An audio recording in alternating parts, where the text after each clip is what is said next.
A man stands outside a shop window at night, behind the glass, something he cannot afford. His hand is already reaching for his wallet, before his mind has caught up with what his body is doing. Then he stops. Somewhere inside him, a voice says no. Not now. Not like this. You cannot afford this. And somewhere beneath that voice, another one is already making excuses. You deserve it. You work hard. Just this once. He stands there for a long moment, caught between two versions of himself, while a third part of him tries to calculate the rent, the bills, the weeks ahead. He does not know it, but he is standing in the exact place. A Viennese doctor described more than a century ago, a place inside the human mind where desire, morality, and reality meet and refuse to agree. This happens to you more often than you think, not in dramatic moments, in small ones. The urge to say something you shouldn't, the guilt you feel for wanting something you're not supposed to want, the quiet argument that happens in your head before you've even decided what to do. What if there are different forces inside your mind, constantly negotiating for control, and you only ever hear the final decision, never the argument?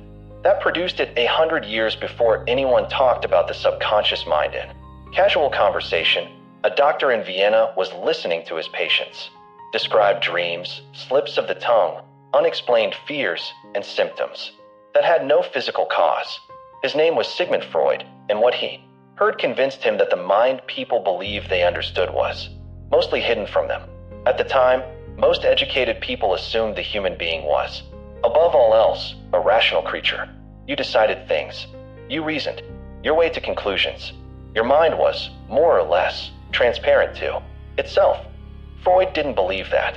He had spent years treating patients whose bodies produced symptoms that made no medical sense, and whose behavior seemed driven by something they could not name and did not choose.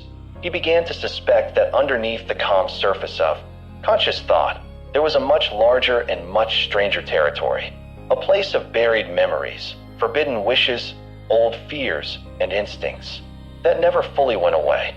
Out of that idea, he built one of the most famous models in the history of psychology, not a diagram of the brain, a map of psychological forces. He called them the ID, the ego, and the superego, three parts of the same mind, three voices that rarely agree. Start with the oldest one, the ID. Freud believed the ID was there from the beginning, before language, before morality, before you had any concept of right and wrong. It is the part of you that simply wants. It does not negotiate. It does not wait. It does not consider tomorrow. Picture someone scrolling through their phone late at night, and an advertisement appears for something they've wanted for months. Before any thought forms about price or practicality, something in them has already said yes. That immediate pull, that need to have it right now, is the ID speaking. It doesn't ask if you can afford it. It doesn't ask if it's a good idea. It wants, and wanting is enough of a reason for it. Or picture an argument. Someone says something cutting, something designed to hurt, and for a fraction of a second, you want to say something crueler back, something that would wound them the way they wounded you.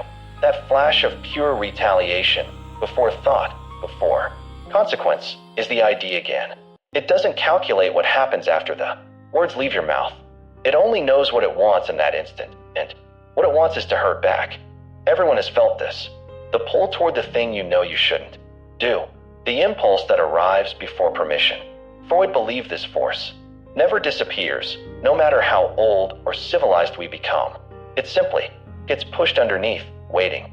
If the ID were the only voice inside us, none of us would survive very long in a family, a job, or a society. Which is why, according to Freud, another force develops as we grow, the superego, where the ID comes from instinct. The superego comes from everywhere else. Parents, teachers, religion, culture, every rule you were ever taught. Every time you were told that was wrong, don't do that, good. People don't act that way. All of it settles into a kind of internal authority, a voice that judges. Take the same person standing at the shop window. The ID says buy it. You want it, do it now. The superego answers immediately. You shouldn't. You have responsibilities. What kind of person spends money like this? It doesn't just disagree. It judges. It makes you feel small for wanting what you want. This voice can be useful. It's the reason most of us don't act on every impulse that crosses our mind. It keeps us from hurting people we love. In moments of anger, it gives us standards to live up to, ideals to reach. 4. But Freud also recognized something darker about it. For some people, this internal voice never really rests. It doesn't just guide them away from genuine wrongdoing. It attacks them for things that were never wrong to begin with. Wanting rest, wanting recognition, wanting something just for themselves. Some people carry a superego so harsh that no accomplishment ever satisfies it. They finish something difficult, something they should be proud of, and within minutes their mind has already moved on to what they did wrong, what they could have done better, why it still isn't enough. The voice inside them is not offering guidance anymore. It is simply punishing. Freud believed that guilt, in its healthiest form, protects us, but in its cruelest form, it becomes a kind of prison built entirely out of our own expectations. So you have desire on one side, demanding satisfaction without limits, and judgment on the other, demanding perfection without mercy. Caught between them is the third force, the one that actually has to live in the real world. Freud called it the ego. The ego doesn't get to be pure like the other two. It has to deal with rent, and deadlines and other people's feelings and consequences that don't disappear just because you wish they would. Its job is to take what the ID wants and what the superego demands and somehow produce a decision that doesn't destroy your life. Imagine someone whose boss has just humiliated them in front of the entire office. The ID wants to explode. Say something devastating. Walk out. Make them feel a fraction of the anger boiling up right now. The superego says the opposite. Never show anger. Never make a scene. Swallow it, no matter what it costs you. Neither of those responses considers what actually happens next. The ego is the one that has to think about that. It takes a breath. It calculates. It says, feel what you're feeling, but don't say it yet. Deal with this carefully. You need this job. There will be a better way to address this, and this isn't it. The ego isn't cold, and it isn't a coward. It's the part of you doing the difficult work of holding everything together, wanting, judging, and surviving, all pulling in different directions, and somehow, most of the time, producing something close to a reasonable choice. This is where Freud's model becomes something more than a theory. This is where it becomes a description of what it actually feels like to be.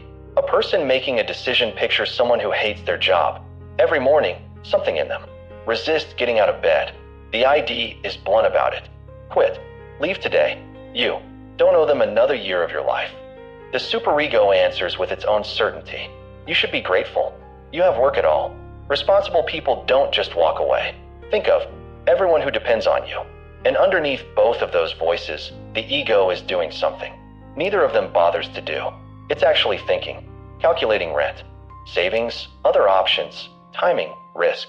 It isn't as loud as the ID, and it isn't as righteous as the superego, but it's the one that has to live with whatever gets decided. Most people never consciously label these three forces while it's happening. It doesn't feel like three separate voices taking turns speaking. It feels like uncertainty, like being pulled in different directions at once, unsure which impulse to trust. But according to Freud, that unsettled feeling is the argument itself. You're not failing to know your own mind.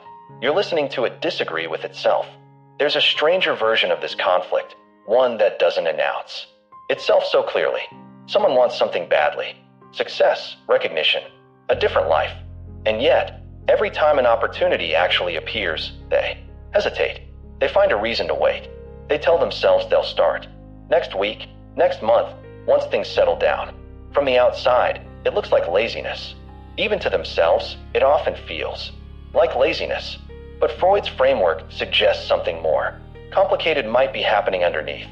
Part of them genuinely wants the success, but another part may be afraid of what failure would mean if they actually tried.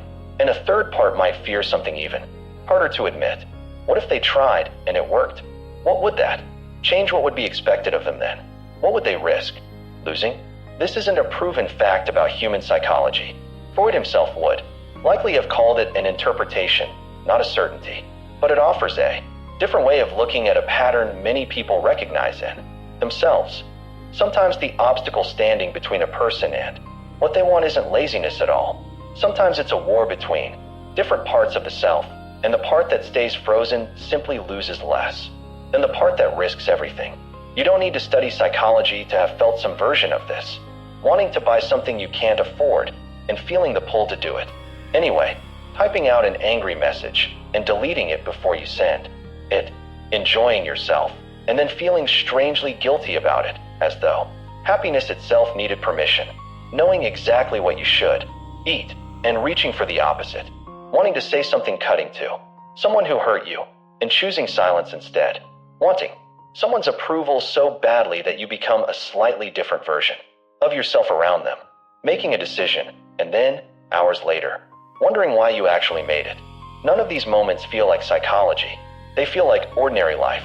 But Freud would say that's exactly the point.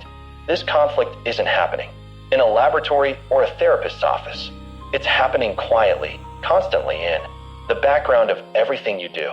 There's a harder question buried inside all of this, one Freud circled back to again and again. What happens when the internal judge grows? Too powerful?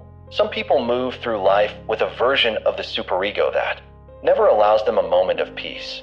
They accomplish something significant, and within minutes, their mind has already found the flaw in it. They make one mistake, a small one, forgettable to anyone else, and they replay it for days as though it defined them. Someone offers them a genuine compliment, and something in them refuses to believe it's true. This isn't about people who have done something wrong and feel appropriate remorse. This is about people whose internal critic has stopped distinguishing between real wrongdoing and simply existing imperfectly. Freud's model offers a way to think about this, not as a diagnosis, not as a medical fact, but as a possibility. Perhaps what feels like low self-worth is, in part, an internal voice that was once meant to guide behavior and has instead become something closer to a constant prosecution. It raises an uncomfortable question few people like to sit with. If desire is pulling from one direction and judgment from another, and the only thing standing between them is a mind trying to negotiate a compromise, how much of what we call our choices are truly our own? Consider the shape of an ordinary decision. You believe you're choosing freely, but the wanting behind that choice may come from instincts you never selected, and the guilt shaping what you consider acceptable may come from voices installed in you before you were old enough to question them. What's left, if you strip away the wanting you didn't choose and the judgment you didn't choose, is a strange, narrow space where the ego works, negotiating, calculating, compromising, trying to find something workable between what you want, what you feel you should want, and what reality will actually allow. Freud never claimed to answer how much freedom exists inside that space. He simply insisted the space was smaller and more contested than most people believed. Not everyone accepts Freud's map today. Modern psychology has moved in different directions, and many of his specific claims have been challenged, revised, or set aside entirely by later research. He is not treated, in most scientific circles, as a man who discovered final truths about the brain, and yet, something about the ID, the ego, and the superego has never fully left us. Long after his more specific theories fell out of favor, this particular idea kept its grip, perhaps because it doesn't require you to believe in the details of Freudian psychology to recognize the experience it's describing. Almost everyone, at some point, has felt pulled by desire, restrained by guilt, and forced to find some uneasy compromise between the two. Freud didn't invent that feeling. He simply gave it a shape and a language so people could finally talk about it. This was never meant to be read as a precise map of the brain, the way an anatomist might map the body. It was a way of describing an experience, and as a description of what it feels like to be a person, caught between wanting, judging, and coping. It has outlived a century of scientific revision. Go back to the man standing outside the shop window. He's still there, still caught in that moment before the decision. But maybe he looks a little different now. Maybe what felt like a simple choice, buy it or don't, was never simple at all. Maybe it was a negotiation between three things happening inside him at once. The wanting that never fully asks permission, the judgment that never fully lets him rest, and the quiet, tired part of him trying to find some way to satisfy both without destroying himself in the process. He walks away from the window, not because he suddenly became a different person, but because, in that ordinary moment, one voice inside him won the argument. Tomorrow, on some other question, a different voice might win instead. Maybe that's the truest way to describe what Freud was pointing toward.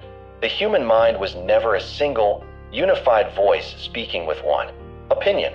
It was always a negotiation, a quiet, constant struggle between what we want, what we feel we should want, and what the world will actually allow us to have. Perhaps the real challenge was never choosing between the ID, the ego, and the superego. Perhaps it was simply noticing them, catching the argument as it happens, instead of only hearing the verdict after it's already been decided. Which force do you think shapes your decisions the most? The wanting, the judging, or the part of you quietly trying to hold it all together? Tell me in the comments. I'd like to know. If this way of looking at the mind meant something to you, consider staying a while longer. Like the video if it gave you something to think about. Subscribe to Aion Sophia if you want to keep exploring these questions together. And if a thought crossed your mind while you were watching this, something about yourself, something you recognized, leave it in the comments below. Somewhere inside you, right now, 3 old voices are already arguing about something. They always are. The only real question is whether you're listening.